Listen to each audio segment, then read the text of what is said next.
Let's bring in Governor Jeb Bush on this, who's running for president and hopes to win Iowa and New Hampshire to start in the next few weeks.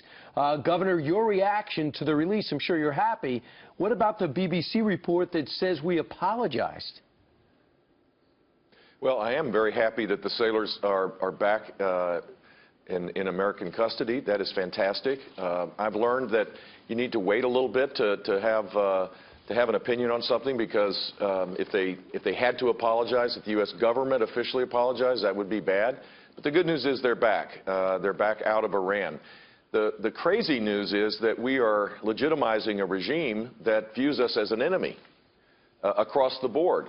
The part of this that's deeply troubling is we've negotiated a deal with them that legitimizes the regime, and they're accelerating the release of over $100 billion of frozen assets, and they violate sanctions on a regular basis. They're the largest sponsor of terrorism in the region and in the world, and we believe that there's a possibility of cooperating with them when they don't. And this should be put in the broader context of a bad deal that legitimizes a regime that is trying to destabilize an important part of the world. Yeah, well, we want to make sure we're leading from a position of strength and not weakness. And speaking of, President Barack Obama last night during the State of the Union basically said we can't be the world's police and compared Iraq to Vietnam. Let's listen. We also can't try to take over and rebuild every country that falls into crisis. That's not leadership.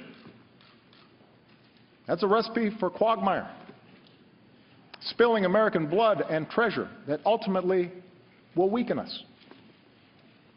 It's the lesson of Vietnam. It's the lesson of Iraq, and we should have learned it by now.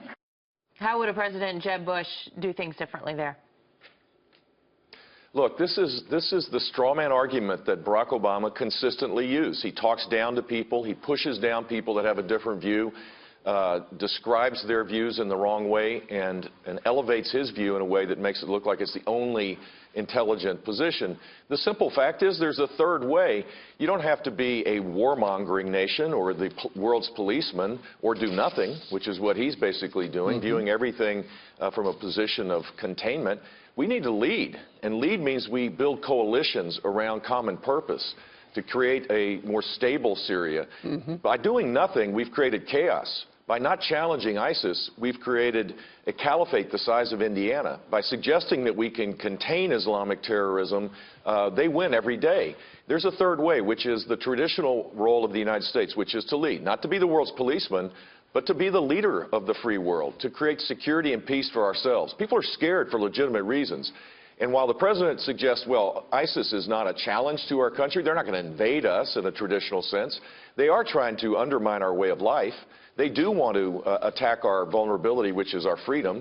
They will do it at any chance that they have. And the caliphate that exists is the energy that they receive to make that happen. We need to destroy ISIS in Syria and have a real strategy to do it. And it won't be containment. Well, one of the problems in Washington, Governor, and you know this, is Washington is polarized. And one of the reasons this president got elected was he promised to fix the polarization in Washington. And now, 7 years later, it's worse than ever. We got a soundbite regarding that from last night. Listen to this. Too many Americans feel that way right now.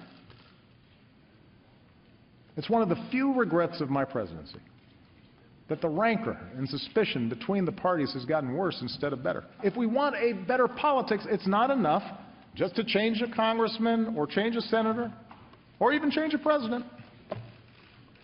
We have to change the system to reflect our better selves. Well, he can say that now, but after he was elected, he said elections have consequences.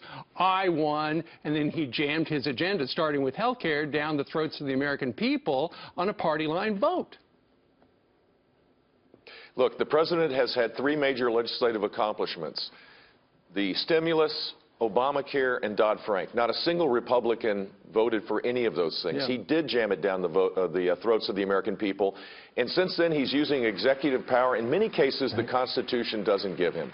He is the reason why the rancor is more. And the fact that he would have some regrets about it, and that's the only regret he has, shows a lack of self-awareness of what the challenges are for the next president. Well, you have Governor Nikki Haley had the retort afterwards, and oftentimes it's hard to stand out. She walks into this spotlight with 56% approval rating, having won election twice in South Carolina. Here's a little of her remarks last night. We need to be honest with each other and with ourselves. While Democrats in Washington bear much responsibility for the problems facing America today, they do not bear it alone. There is more than enough blame to go around. And she did say Republicans are to blame. Do you agree to a degree? Well, I think the culture in Washington needs to change, and a reform-minded governor like Nikki Haley understands that. She knows that to be successful in South Carolina, she has to cross the aisle. She has to embrace the common purpose of all South Carolinians. She's done an extraordinary job, and her remarks, I thought, were spectacular, to be honest with you. It's difficult to do that, but embracing diversity, talking about conservative principles in a embracing way, hopeful, optimistic way is the way to go. Well, that's how we win elections, and that's how we would restore the problems that exist, to fix the problems in Washington, D.C. Well, Governor Nikki Haley's getting a lot of criticism online. Laura Ingraham said of her presentation, too bad Nikki Haley missed her opportunity to stand with working people who want borders enforced, American workers put first, and government shrunk. Why do you think the backlash? I don't know. Look, we're in a divisive world. I thought her speech was unifying and purposeful. I thought she did a phenomenal job. It's so hard to do that when you're competing with the President of the United States with all the attention that a president gets. I think she did a fine job. And do you think that her bail shot at Donald Trump was appropriate? She says during anxious times it's tempting to follow the siren call of the angriest voices.